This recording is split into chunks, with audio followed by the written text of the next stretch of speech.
dibunuh, atau ada perbudakan, atau perempuan itu bisa diturunkan, diwariskan, jadi menjadi hak milik, gitu ya. Tetapi ketika Islam hadir, masing-masing itu adalah fi'asati takwa, diciptakan dengan segala kesempurnaannya. Dan kita tahu sebenarnya di dalam konteks sejarah Islam, begitu ya, kita tahu ada Siti Khadijah, seorang saudagar kaya raya, begitu ya. Kita tahu ada Asia pada masa Fir'aun, kemudian kita juga tahu ada Aisyah, begitu ya. Itu menjadi bagian dari sejarah-sejarah kita. Nah, dari situasi kehadiran Islam yang sangat memuliakan perempuan, begitu ya, itu menjadi hal yang luar biasa, menjadi landasan sejarah bagaimana kita hadir. Jadi kita perempuan hadir itu bukan melengkapi laki-laki, tetapi bersama-sama dengan laki-laki menjadi bagian yang mewarnai Islam rahmatan lil alamin. Sekaligus bahwa tadi Bu Bayi Ketum sudah menyampaikan ada dua tugas kemanusiaan yang pokok. Wamanulakul jinna wal insa illa liya'budun, untuk beribadah. Kemudian yang kedua, ini ja'ilun fil ardi khalifah, untuk menjadi khalifah dunia, gitu ya.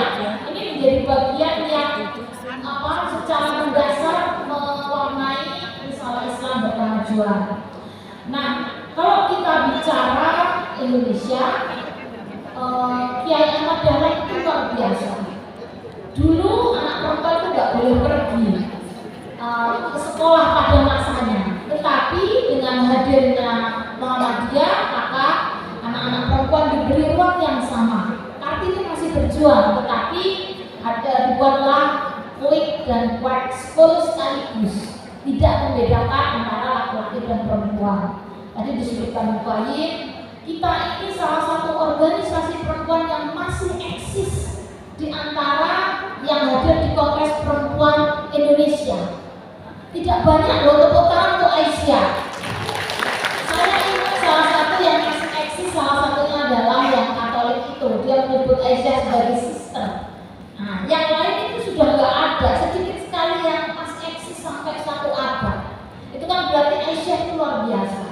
Jangan lupa dalam sejarah kemerdekaan Indonesia, ini dulu berkumpulnya tadi kita 1928. Jadi kalau kita buka dokumen tahun 1928 itu kan daerah-daerah di kita masih berbahasa daerah, tapi kita kemudian menyatakan berbahasa satu, bahasa Indonesia. Saya temukan di dokumen-dokumen itu bahwa ada uang-uang sedekah, uang-uang zakat yang dipakai untuk belajar bahasa Indonesia. Di Manado itu keputusan musyawarah di tinggi, jadi di Manado, di daerah timur itu belajar bahasa Indonesia dengan uang-uang infak kita yang sehari-hari. Betapa cintanya Aisyah kepada Indonesia. Jadi itu luar biasa. Kalau kita bicara salah perempuan berkemajuan, itu bukan hanya untuk kita yang Muslim, bukan hanya untuk kita sekelompok Muhammadiyah, tetapi kita sebagai bangsa Indonesia. Tadi sudah disebutkan banyak pula, Aisyah itu adalah gerakan Islam, gerakan dakwah dan tajwid perempuan, kemudian juga gerakan praksi sosial dan gerakan usaha.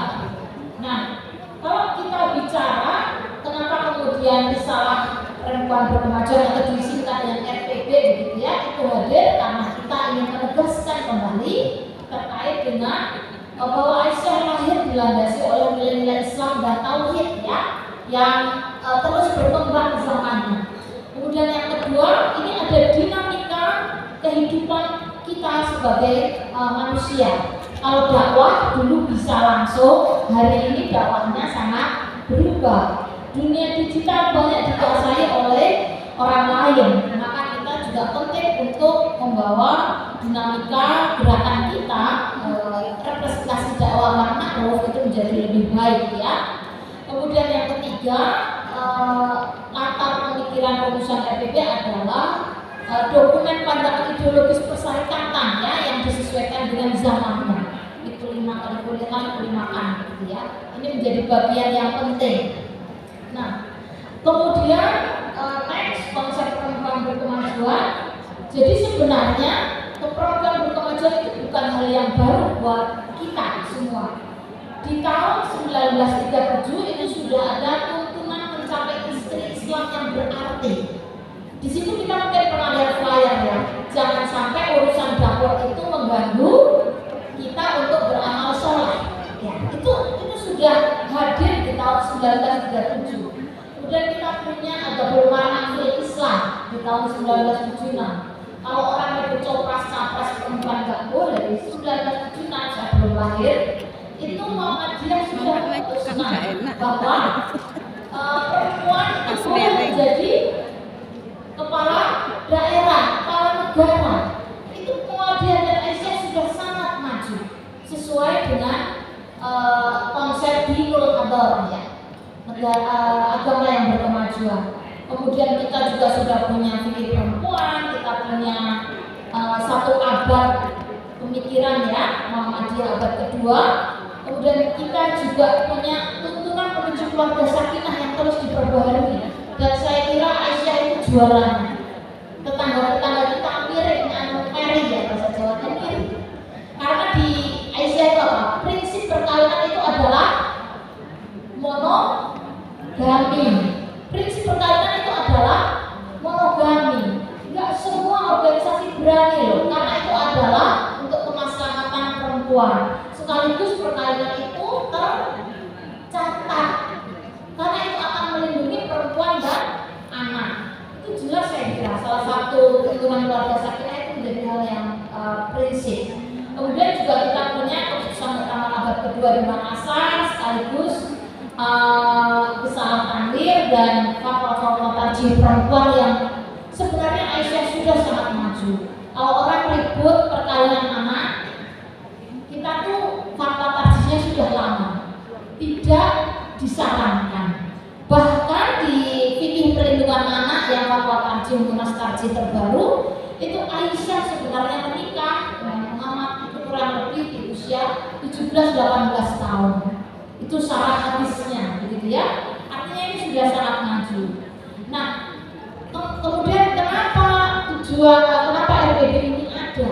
Jadi ini menjadi acuan, rujukan baik kita secara pribadi, tapi juga sekaligus sebagai organisasi. Bagaimana kita kemudian merujuk Islam yang tenahan itu yang seperti apa, yang wasatiyah itu seperti apa. Karena sejatinya Muhammadiyah itu tidak bermadhab, tetapi merujukan kepada manhaj tarjihnya, ya. Faham gerakannya itu yang tenahan, gitu, yang rahmatan dari alamin. Nah, kalau kita bicara manhaj tarjih, kita ada pengembangan pemikiran tarjih dan tajdid melalui ijtihad, gitu ya, dengan 3 pendekatan: bayani, burhani, dan irfani. Kalau bayani itu dari teks, ada sumber-sumber gitu ya, Quran, hadis, dan pelengkapnya ya, yang qiyas, ijma, dan seterusnya. Tetapi juga menggunakan burhani, tekstual. Dulu menggunakan internet zaman Rasulullah kan nggak ada. Gimana kemudian kita harus menyesuaikan dengan zamannya? Itulah kenapa kemudian salah satu pendekatan burhani menggunakan ilmu pengetahuan dan teknologi, sekaligus juga menggunakan kontekstualitas kita, sekaligus juga menggunakan irfani. Irfani ini bagaimana kemudian hati nurani kita bisa menerima apakah sebuah putusan itu menjadi baik atau tidak. Dan tentu ini harus secara integral dan menyeluruh begitu ya, dalam konteks ketarjihan, manhaj tarjih kita. Jadi bukan yang ke kanan, bukan yang ke kiri, tetapi kita menempatkan dengan pendekatan tadi, burhani, bayani, dan irfani. Kemudian kalau nilai dasar RPD itu yang pertama didasari oleh tauhid, begitu ya. Tauhid ini yang pertama karomah al-insaniyah, sejatinya tadi fi'asan takwin, karena setiap manusia diciptakan dengan sebaik-baiknya, baik laki-laki maupun perempuan. Tidak hanya mendapatkan tadi hayatan thayyibah, tapi juga ulum al-jannah ya, anak-anak solihan ya, mendapatkan kaum itu atau itu akan mendapatkan hayatan berlimpah dan juga akan mendapatkan pahala serta keturunan jannah. Kemudian kita juga punya maqasid syariah. Maqasid syariah itu yang menjaga kita semua dengan baik, dengan hifdzuddin, menjaga agama, menjaga mal, menjaga nafas, menjaga diri, menjaga akal ya. Kemudian juga hidup nasab, menjaga keturunan kita. Dan itu ditambahi dengan hifdzuddin, lingkungan, sekaligus juga kehidupannya nanti ya, pemberdayaan yang seperti amal. Jadi nilai dasar RPD bisa nulis. Yang kedua adalah keadilan, pemenuhan hak dan kewajiban yang secara adil dan setara, atau juga disebutkan al-musawwah ya. Kemudian prinsip yang ketiga adalah maslahat. Karena Islam dari rahmatan lil alamin. Kemudian Islam itu hadir karena silmi. Islam itu silmi artinya apa Ibu? Islam itu silmi itu damai. Islam hadir untuk kedamaian. Itulah yang kemudian diterapkan di dalam konteks kita berproses. Nah, salah satu contoh ya Islam agama damai. Dulu Rasulullah itu diberi kesempatan untuk meletakkan hajar aswad. Apakah Rasulullah meletakkannya sendiri? Tidak. Kenapa? Karena mengingat ini harus menciptakan perdamaian, menciptakan Islam yang rahmatan lil alamin. Padahal Rasulullah punya kesempatan. Kalau orang pengaruh pasti akan diambil sendiri, diletakkan sendiri. Tapi karena mengingat bahwa ini adalah untuk perdamaian, ini adalah untuk kemaslahatan bersama, kasih sayang, adalah juga ada banyak kabilah yang muslim. Rasulullah memilih mengambil kain dan meletakkan hajar aswad secara bersama-sama. Hari ini tuh mahal sekali ya Ibu seperti itu. Karena kita mungkin masih nafsi-nafsi, urusannya sendiri-sendiri. Bagaimana urusan? Ampun. Padahal belum sampai titik. Saya izin dilakukan ya Bu, karena intinya belum. Kemudian saya mengingatkan kembali, saya secara cepat bahwa seringkali kita teringat dengan hadis bahwa seorang perempuan itu diciptakan dari tulang rusuk laki-laki. Padahal sebenarnya di dalam penciptaan manusia itu kita diciptakan min nafsin wahidah, dari jenis yang satu gitu ya. Jadi kalaupun ada hadis itu harus diterjemahkan dengan bahwa secara metafor kalau bengkok diluruskan dia bisa patah. Maka dia harus diingatkan dengan cara yang baik. Tapi sekali lagi tadi kita sudah menafsirkan kewajiban menjadi khalifah maupun menjadi hamba Allah, itu kan sama ya kewajibannya. Jadi itu menjadi prinsip yang dasar. Nah, sedikit lagi Bu, ini di prinsip dasarnya. Kemudian saya mungkin langsung masuk di 7 karakter perempuan berkemajuan. Yang pertama iman dan takwa, yang kedua taat beribadah, yang ketiga akhlakul karimah, yang keempat berpikir tajdid pembaharuan, kemudian bersikap wasatiyah, kemudian amaliyah sholihah dilakukan, kemudian sikap inklusif yang tadi kita dengar. Inklusif jangan hanya diteorikan tetapi juga kita praktekkan. Terakhir komitmen perempuan berkemajuan ya. Pertama adalah penguasaan iptek. Saya tanya, kalau ada perkembangan teknologi yang luar biasa, ada nggak kelompok yang paling rentan yang tidak mendapatkan teknologi? Siapa itu? Lansia, kemudian anak-anak tapi sudah canggih, yang lain.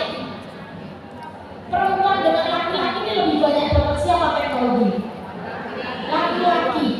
Dan kita dari sekarang itu PR-nya ya, STEM, sains, teknologi, math itu harus diajarkan sejak di TK, ABA. Itu capaian kita akan jauh lebih baik. Orang yang paling rentan adalah perempuan miskin, lansia, disabilitas. Tambah semakin rentan. Bagaimana orang bisa mengakses? Kalau di rumah ada HP 1, yang pegang pasti yang laki-laki. Itu kedekatan perempuan dengan teknologi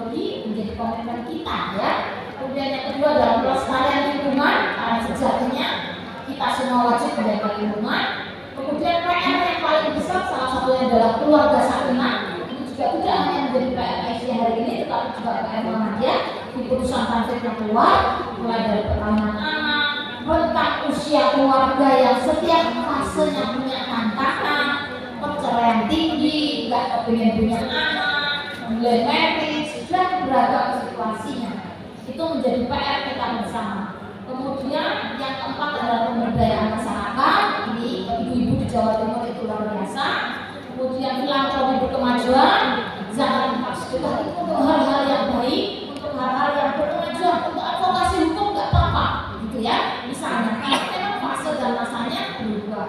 Kemudian aktor perdamaian tadi sudah kita singgung, partisipasi publik ibu-ibu tidak hanya untuk Aisyah, tapi juga untuk partisipasi publik sekaligus untuk peran kebangsaan, misalnya menjadi anggota DPD, KPU, Bawaslu, sekaligus juga ada kemandirian ekonomi, dan yang paling akhir karena rahmatan dan alamin maka untuk kemanusiaan universal. Bantuan kita manusia kita tidak hanya untuk kita tetapi untuk seluruh masyarakat Indonesia, dan kalau bisa sampai tingkat nasional. Demikian dari saya. Ini sangat pendek, sebenarnya ada PPT nanti bisa di-share. Mudah-mudahan ibu-ibu nanti bisa menerjemahkan itu menjadi lebih ringkas di cabang dan ranting. Demikian, Wassalamualaikum warahmatullahi wabarakatuh.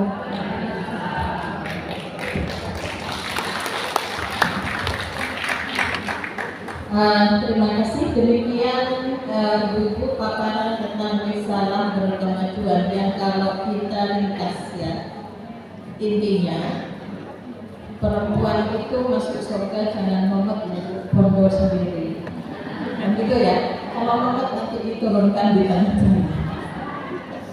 Jadi ini apa dari apa yang disampaikan, kira-kira ada yang perlu direspon untuk diperjelas. Mohon agak singkat Ibu karena ini waktu kita sudah molor 1 jam. Sudah molor 1 jam gitu ya. Jadi